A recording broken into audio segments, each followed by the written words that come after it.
आज हम जो टॉपिक डिस्कस करने वाले हैं वो है अबाउट डाइपोल मोमेंट। तो सबसे पहले जान लेते हैं कि डाइपोल मोमेंट होता क्या है। यानी आज हम क्या बात करेंगे डाइपोल मोमेंट के बारे में।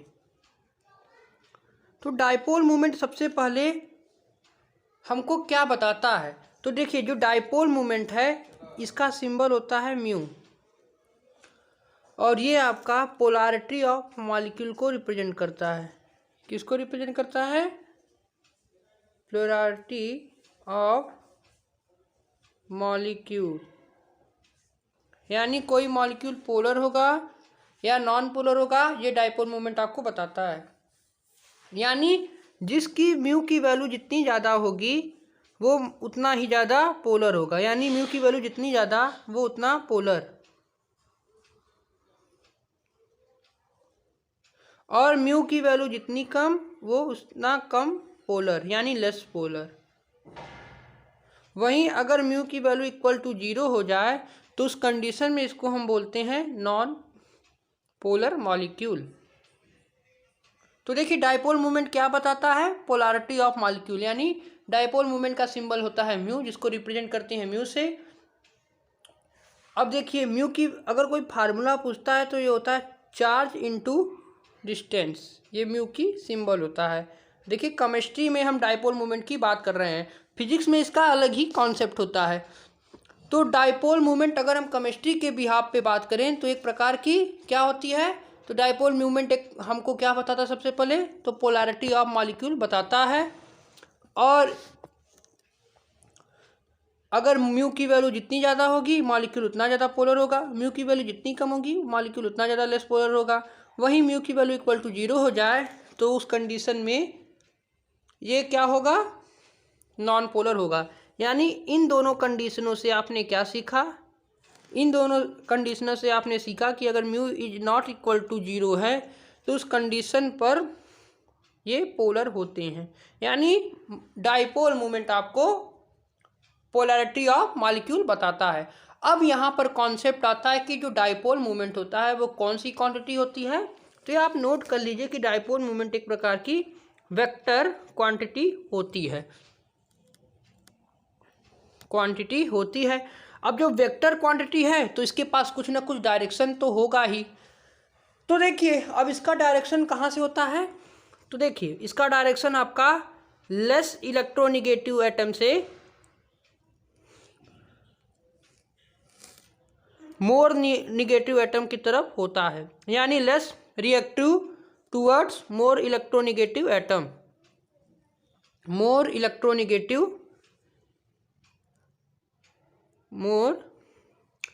इलेक्ट्रोनिगेटिव एटम की तरफ होता है। ये इसका डायरेक्शन हो गया। तो देखिए अब हम बात करते हैं कि हम कैसे कैसे हम फाइंड करें कि whether the molecule is polar या नॉन पोलर। अब यहाँ पर कुछ कंडीशन है, तो उस कंडीशन का इस्तेमाल कर हम मॉलिक्यूल को बता सकते हैं कि पोलर है या नॉन पोलर है। अब यहाँ से क्वेश्चन आते भी हैं। तो अभी तक हमने चर्चा क्या किया? तो अभी तक हमने बात किया कि डाइपोल मोमेंट क्या होता है। तो डाइपोल मोमेंट एक प्रकार की वेक्टर क्वांटिटी होती है और ये आपको पोलैरिटी ऑफ मॉलिक्यूल के बारे में बताती है। इसका सिंबल होता है म्यू, और म्यू इक्वल टू क्या होता है? Charge into distance. अब देखिए म्यू की वैल्यू जितनी ज़्यादा मॉलिक्यूल उतना ज़्यादा पोलर, म्यू की वैल्यू जितनी कम लेस पोलर। वहीं म्यू इक्वल टू 0 हो जाए तो वहाँ पर नॉन पोलर का कंडीशन आ जाता है। यानी अगर म्यू की वैल्यू ज़्यादा या कम होती है तो उस कंडीशन से हमने सीखा कि मॉलिक्यूल पोलर कहलाता है। यानी जब म्यू की वैल्यू नॉट इक्वल टू 0 हो तो मॉलिक्यूल पोलर कहलाते हैं। वहीं अब इनकी डायरेक्शन होगी, वेक्टर क्वांटिटी है, तो डायरेक्शन कहाँ से कहाँ होती है? तो लेस इलेक्ट्रोनिगेटिव एटम से इनका डायरेक्शन कहाँ से होता है? एक सेकेंड। तो इनका डायरेक्शन लेस इलेक्ट्रोनिगेटिव से टुवर्ड मोर इलेक्ट्रोनिगेटिव एटम की तरफ होता है। अब यहाँ पर क्वेश्चन एराइज होता है कि how to find whether molecule are polar और नॉट। या आप सीधी सीधी भाषा में कहना चाहें तो ये लिख सकते हैं कि how to find whether the molecule is polar और नॉट, या जिसकी म्यू की वैल्यू 0 है या नहीं है तो हम कैसे फाइंड करेंगे। यानी म्यू की वैल्यू इक्वल टू 0 है या नहीं है, या इसको सीधी सीधी भाषा में लिखना चाहें तो लिख सकते हैं पोलर या नॉन पोलर। तो इसके लिए कुछ कंडीशन है और कुछ इम्पॉर्टेंट रूल है, तो उसको आप ध्यान से सुनिएगा कि हम कैसे फाइंड करेंगे कि कोई वेदर द मॉलिक्यूल्स और पोलर और नॉट, तो कैसे हम बात करेंगे, तो उसकी अब हम चलिए चर्चा करते हैं। तो देखिए, जैसे आप जानते हैं जो NH3 होता है, तो NH3 को आप जानते हैं कि इसका स्ट्रक्चर कैसा होता है। जैसे आपको NH3 का डायपोल मोमेंट बनाना था तो कैसे बनाते हैं, देखिए इसका कुछ इस प्रकार से स्ट्रक्चर होता है। अब यहाँ से आपको कैसे पता चलेगा कि ये पोलर है या नॉन पोलर है, तो आपको कैसे पता चलेगा, तो अब देखिए कुछ आपको इम्पॉर्टेंट रूल मैं आपको बताऊंगा जिसका हेल्प कर कर आप बता सकते हैं कि ये पोलर है कि नॉन पोलर है। देखिए ये हाइड्रोजन और नाइट्रोजन में मोस्ट इलेक्ट्रोनिगेटिव कौन होता है, तो हम जानते हैं नाइट्रोजन होता है, यानी मोर इलेक्ट्रोनिगेटिव से लेस इलेक्ट्रोनिगेटिव से मोर इलेक्ट्रो की तरफ इसका डायरेक्शन होगा। उसी तरह यहाँ से भी लेस इलेक्ट्रोनिगेटिव से मोर इलेक्ट्रोनिगेटिव की तरफ इसका डायरेक्शन होगा, और यहाँ से भी लेस इलेक्ट्रोनिगेटिव से मोर इलेक्ट्रोनिगेटिव की तरफ इसका डायरेक्शन होगा। हालांकि NH3 जो होता है एक प्रकार का पोलर मॉलिक्यूल होता है, आप इसको नोट कर लीजिए, क्योंकि इसकी म्यू की वैल्यू नॉट इक्वल टू 0 होती है, इसी कारण ये पोलर होता है, क्योंकि यहाँ पर लोन पेयर आ गया, जिस कारण से NH3 जो है वो पोलर कहलाता है। क्या कहलाता है, पोलर कहलाता है। अब देखिए कुछ आपको इम्पॉर्टेंट रूल बता देता हूँ कि हम कैसे पता कर पाएंगे कि वेदर द मॉलिक्यूल और पोलर, यानी कोई मॉलिक्यूल की म्यू की वैल्यू 0 है या नहीं है, या मॉलिक्यूल पोलर है या नहीं है, हम कैसे इसको बता पाएंगे। तो उसके लिए कुछ इंपॉर्टेंट आपको रूल लिखवा देता हूँ, उसको आप ध्यान से सुनिएगा। तो देखिए, अब देखिए जैसे कि अब पहला हेडिंग अगर आप लिखना चाहें तो आप ये लिख सकते हैं कि फॉर मोनोडाइएटॉमिक मॉलिक्यूल की, फॉर मोनोडाइएटॉमिक के लिए म्यू की वैल्यू इक्वल टू 0 होती है, यानी उस कंडीशन में आपका नॉन पोलर होता है। जैसे फ्रॉम होमोडाइएटॉमिक मॉलिक्यूल, अगर हम होमोडाइएटॉमिक मॉलिक्यूल की बात करें तो फॉर होमोडाइएटॉमिक मॉलिक्यूल,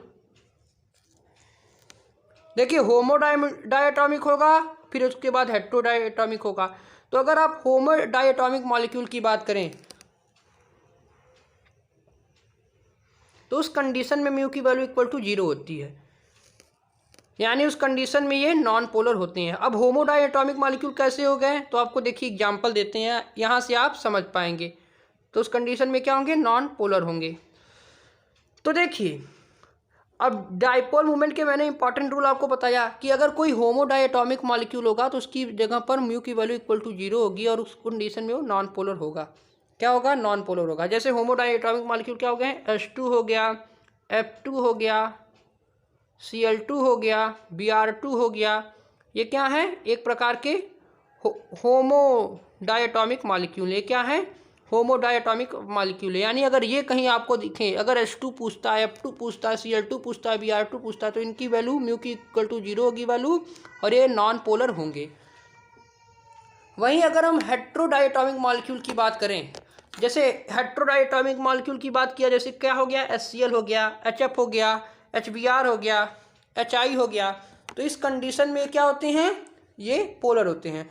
तो इसको आप सेकंड इसका रूल लिखिए कि फॉर हेट्रोडाइएटॉमिक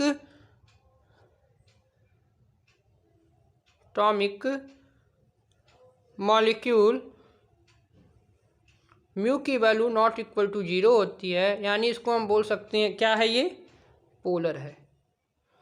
जैसे कि एग्जाम्पल इसके अगर हम दें तो आपको ये देखे ही होंगे, HCl, HBr, HF, ETC, ये क्या है, एक प्रकार के हेट्रोडाइएटॉमिक मॉलिक्यूल है। ये क्या है, एक प्रकार की ये हेट्रोडाइएटॉमिक मॉलिक्यूल हैं।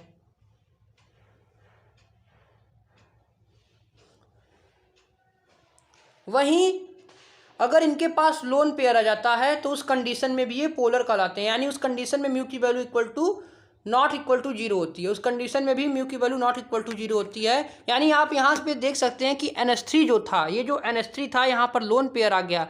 लोन पेयर के आने के कारण यहाँ पर म्यू की value not equal to zero होती है, जिस कारण से एक पोलर कहलाते हैं। यानी पोलर तब होंगे जब म्यू की value not equal to zero हो, तो उस कंडीशन में पोलर होंगे। और नॉन पोलर कब होंगे? जब म्यू इक्वल टू जीरो हो तो नॉन पोलर कहलाएंगे। यानी आप इस पॉइंट को भी आप लिख सकते हैं। थर्ड पॉइंट जो है इंपॉर्टेंट, वो क्या है? थर्ड इंपॉर्टेंट पॉइंट आपका ये हो गया कि अगर इफ मॉलिक्यूल के पास कोई लोन पेयर हो, यानी if molecule has only one lone pair, यानी वन लोन पेयर हो, तो उस कंडीशन में क्या होगा? जैसे कि आप NH3 देख सकते हैं, इसके पास क्या था? इसके पास वन लोन पेयर था। उस कंडीशन में लोन पेयर के होने के कारण यहाँ पर भी म्यू की value not equal to zero हुई, और इस कंडीशन में भी ये आपका क्या कहलाया? पोलर कहलाया। क्या कहलाया? पोलर कहलाया। यानी जैसे NH3 आप देख सकते हैं इसका एग्जाम्पल, उसी तरह से एक एग्जाम्पल और आपको बताते हैं। SO2 S double bond O double bond O। अब यहाँ पर भी देखिए SO2 भी एक एग्जाम्पल है जहाँ पर म्यू की value not equal to zero होती है। यहाँ पर भी है, जैसे इसकी वैल्यू भी नॉट इक्वल टू जीरो होती है। क्या है? प्रकार का पोलर मॉलिक्यूल है। यानी अगर मॉलिक्यूल के पास केवल वन लोन पेयर इलेक्ट्रॉन हो तो क्या होगा? वो भी पोलर होगा। क्यों पोलर होगा? क्योंकि म्यू की वैल्यू नॉट इक्वल टू, देखिए जैसे यहाँ पर NH3 आप देख सकते हैं, इस मॉलिक्यूल के पास आपका one lone pair of electron था, जिस कारण से ये आपका पोलर बन गया। यानी यहाँ पर म्यू की value not equal to zero हो गई। उसी तरह से यहाँ पर आप देख सकते हैं SO2 का मैंने एग्जाम्पल दिया। अगर आप सल्फर और ऑक्सीजन में इलेक्ट्रोनेगेटिव की बात करें तो सल्फर का लेस होता है, ऑक्सीजन का ज़्यादा होता है, इसी कारण से यहाँ पर ये जाएगा और कुछ यहाँ पर जाएगा, फिर यहाँ पर जाएगा। डबल बॉन्ड है तो यानी लेस इलेक्ट्रोनेगेटिव से मोर इलेक्ट्रोनेगेटिव की तरफ जाता है, इलेक्ट्रोनेगेटिविटी का ऑर्डर। यानी SO2 भी एक एग्जाम्पल हो गया जहाँ पर मॉलिक्यूल के पास लोन पेयर होता है। अब यहाँ पर एक लोन पेयर होता है, देखिए, तो यहाँ पर भी क्या होता है? यहाँ पर भी म्यू की value not equal to zero होती है। उसी तरह अब हम आगे की बात करें, अगर इंपॉर्टेंट पॉइंट और बात करें, जैसे SO2 हो गया, NH3 हो गया, SO2 हो गया, यानी ये सब मॉलिक्यूल है जिसके पास one lone pair of electron हो, तो वहाँ पर क्या होता है? जैसे आपका SF4 हो गया, SF4 हो गया, तो इसके पास क्या होता है? लोन पेयर ऑफ इलेक्ट्रॉन होता है, one lone pair of electron होता है, जिस कारण से ये क्या होते हैं? पोलर होते हैं। अब चौथा इंपॉर्टेंट पॉइंट आपको और बता देते हैं, जो कि है आपका क्या? सिमेट्रिकल मॉलिक्यूल के बारे में। यानी अगर कोई मॉलिक्यूल सिमेट्रिकल होगा तो क्या होगा? तो वो नॉन पोलर होगा। सिमेट्रिकल मॉलिक्यूल, ये सिमेट्रिकल मॉलिक्यूल की बात करें, सिमेट्रिकल मतलब ऑल सराउंडिंग एटम क्या हो? सेम हो, या और कंडीशन क्या होती है कि no net lone pair of electron हो, तो उसको क्या बोलते हैं? सिमेट्रिकल मॉलिक्यूल बोलते हैं। जैसे कि XgF4 देखिए, ये क्या है? एक प्रकार का सिमेट्रिकल मॉलिक्यूल है। यहाँ पर लोन पेयर एक यहाँ पर है, यहाँ पर एक लोन पेयर यहाँ पर है, तो लोन पेयर आपस में एक दूसरे को क्या कर दिए? कैंसिल आउट कर दिए। क्या किए? कैंसिल आउट हो गए हैं, जिस कारण से यहाँ पर म्यू नेट की वैल्यू इक्वल टू जीरो हो गई। यानी ये क्या बन गया? नॉन पोलर बन गया। ये क्या बन गया? नॉन पोलर बन गया। तो ये थे आपके कुछ इंपॉर्टेंट पॉइंट, जिससे आप क्या निकाल सकते हैं कि whether the molecules are polar और नॉन। अगर म्यू की वैल्यू इक्वल टू जीरो हो जाती है म्यू नेट की, तो वहाँ पर कंडीशन होता है नॉन पोलर का। वही म्यू की value not equal to zero होती है तो वो पोलर होता है। और मैंने कुछ आपको इम्पॉर्टेंट पॉइंट जैसे बताया कि होमोडायटॉमिक के लिए म्यू की वैल्यू इक्वल टू जीरो तो नॉन पोलर, वहीं हेट्रोडायटॉमिक मॉलिक्यूल के लिए पोलर कहलाता है। वहीं अगर मॉलिक्यूल के पास केवल one lone pair of electron हो, जैसे कि NH3 हो गया, तो ये क्या होगा? पोलर होगा। SO2 हो गया, SF4 हो गया, ये सब क्या है पोलर मॉलिक्यूल, क्योंकि यहाँ पर म्यू की वैल्यू नॉट इक्वल टू 0, क्योंकि इनके पास एक लोन पेयर ऑफ इलेक्ट्रॉन आ गया। वहीं अब देखिए कुछ इंपॉर्टेंट आपको क्वेश्चन देते हैं कि आपको बताना है कि which of the following in polar, आपको बताना है कि कौन सा इसमें फॉलोइंग पोलर है या नॉन पोलर है, आपको बताना है। जैसे कि पहला क्वेश्चन आपका हो गया PCl5, ये पोलर है या नॉन पोलर है। उसी तरह दूसरा पार्ट देते हैं आपको SF4 पोलर है कि नॉन पोलर है। तीसरा देते हैं आपको ClF3 पोलर है कि नॉन पोलर है। उसी तरह वाटर दे देते हैं कि पोलर है या नॉन पोलर है, और NH3 दे देते हैं कि पोलर है या नॉन पोलर, आपको बताना है। तो देखिए PCl5 की अगर हम बात करें तो PCl5 में क्या है, देखिए अब यहाँ पर चौथा कंडीशन क्या है, सिमेट्रिकल मॉलिक्यूल है, एक प्रकार का क्या है, एक सिमेट्रिकल मॉलिक्यूल है, जिस कारण से ये अगर हम इसका आंसर लिखें तो ये नॉन पोलर होगा। नॉन पोलर क्यों होगा, क्योंकि एक प्रकार का सिमेट्रिकल मॉलिक्यूल है, यानी ऑल सराउंडिंग एटम क्या है, सेम है, कोई no net lone pair of electron है, जिस कारण से सिमेट्रिकल मॉलिक्यूल है और इसकी वैल्यू म्यू की वैल्यू इक्वल टू 0 है, तो ये नॉन पोलर है। वहीं SF4 की बात करें तो देखिए SF4 जो है, यहाँ पर एक लोन पेयर ऑफ इलेक्ट्रॉन आ गया, यहाँ पर एक लोन पेयर ऑफ इलेक्ट्रॉन आ गया, जिस कारण से ये क्या है, पोलर कहलाएगा, यानी यहाँ पर म्यू नेट की वैल्यू नॉट इक्वल टू 0 है। वहीं ClF3 की बात करें, अगर हम ClF3 की बात करें, देखिए ClF3 बनाते हैं यहाँ पर, एक सेकेंड यहाँ पर बना देते हैं, तो यहाँ पर आपके दो लोन पेयर ऑफ इलेक्ट्रॉन है, तब भी ये क्या होता है, तब भी ये पोलर होता है, क्या होता है, पोलर होता है, यानी यहाँ पर म्यू की वैल्यू नॉट इक्वल टू 0 होती है। वहीं वाटर की बात करें तो वाटर भी आपका पोलर होता है, म्यू की वैल्यू नॉट इक्वल टू 0 होती है। वहीं NH3 की बात करें तो NH3 में आपका एक लोन पेयर ऑफ इलेक्ट्रॉन होता है, तो ये भी आपका क्या होगा, पोलर होगा, यानी यहाँ पर म्यू की वैल्यू नॉट इक्वल टू 0 होगी। वाटर पोलर क्यों होगा, तो देखिए वाटर का अगर हम स्ट्रक्चर बनाएं तो कुछ इस प्रकार से बनता है,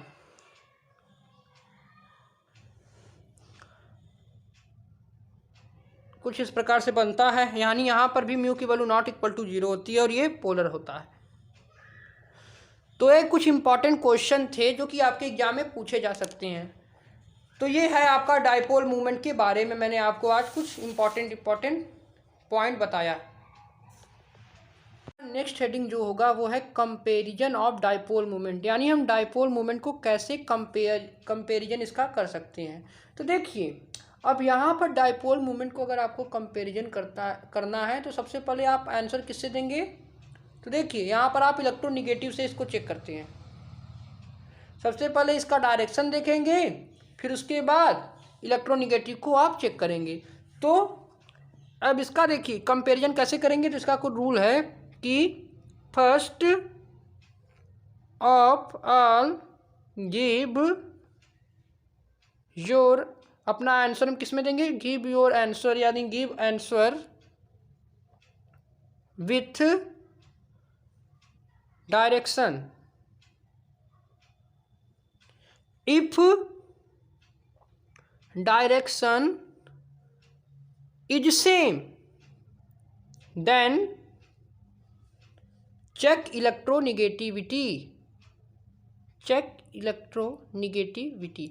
यानी अगर हमको कंपैरिजन करना है डायपोल मूवमेंट का तो सबसे पहले हम अपना आंसर देंगे डायरेक्शन को देखकर, कि अगर डायरेक्शन सेम हुआ तब हम इलेक्ट्रोनेगेटिव को चेक करेंगे। जैसे कि आप देख सकते हैं, जैसे कि आपके पास एक एग्जांपल देता हूं, HF, HCl, HBr और HI, ये दे दिया आपको। अब देखिए अगर हम इनकी डायरेक्शन की बात करें तो देखिए सबका डायरेक्शन क्या होगा, जैसे हाइड्रोजन क्या होता है, लेस इलेक्ट्रोनेगेटिव, फ्लोरीन ज़्यादा होता है तो लेस से मोर। उसी तरह क्लोरीन और फ्लोरीन में क्लोरीन ज़्यादा होगा इलेक्ट्रोनेगेटिविटी में, वहीं ब्रोमीन भी ज़्यादा होगा और आयोडीन भी ज़्यादा होगा। तो यहाँ पर आप देख सकते हैं कि सबका डायरेक्शन तो सेम है, तो हम किससे चेक करेंगे, तो अब हम इलेक्ट्रोनेगेटिविटी का ऑर्डर से चेक करेंगे। जैसे कि इलेक्ट्रोनेगेटिविटी का अब हम ऑर्डर देखेंगे, क्या देखेंगे, इलेक्ट्रोनिगेटिविटी का ऑर्डर अब देखेंगे। तो इलेक्ट्रोनिगेटिविटी में आप जानते हैं कि फ्लोरीन का सबसे ज़्यादा होता है, फिर क्लोरीन, फिर ब्रोमीन, फिर आयोडीन होता है। यानी इनका ऑर्डर क्या बनेगा, यानी HF का सबसे ज़्यादा, फिर HCl, फिर उसके बाद HBr, फिर HI होगा। अब देखिए, अब यहाँ पर कुछ इंपॉर्टेंट क्वेश्चन और कुछ एक्सेप्शन क्वेश्चन पूछे जाते हैं कि अब अगर मैं आपसे क्वेश्चन पूछता हूँ कि वाटर और H2S में डायपोल मोमेंट किसका ज़्यादा होता है। तो अगर आप वाटर का स्ट्रक्चर बनाएं तो वाटर का स्ट्रक्चर कुछ इस प्रकार से होता है, वहीं अगर आप सल्फर का बनाएं, H2S का स्ट्रक्चर बनाएं तो कुछ इस प्रकार से बनेगा, ये भी कुछ इस प्रकार से बनेगा। देखिए क्या होगा, कुछ इस प्रकार से ये बनेगा। तो अगर हम इलेक्ट्रोनिगेटिविटी की बात करें इसमें, तो दोनों का स्ट्रक्चर तो सेम बन रहा है। वहीं अगर हम डायरेक्शन की बात करें तो डायरेक्शन भी देखिए सेम बनेगा, हाइड्रोजन मोर से लेस से मोर जाएगा। वहीं ऊपर की बात करें तो देखिए इस प्रकार से ये जाएंगे, ये हो गया आपका, और ये कुछ इस प्रकार से इसका होगा, यानी ये इस प्रकार से हो गया और ये इस प्रकार से हो गया। उसी तरह यहाँ पर भी ये कुछ इस प्रकार से हो गया, ये कुछ इस प्रकार से हो गया, यानी लेस से मोर जाएगा, फिर लेस से मोर जाएगा, यानी कुछ इस प्रकार से इनका क्या होगा, डायरेक्शन होगा।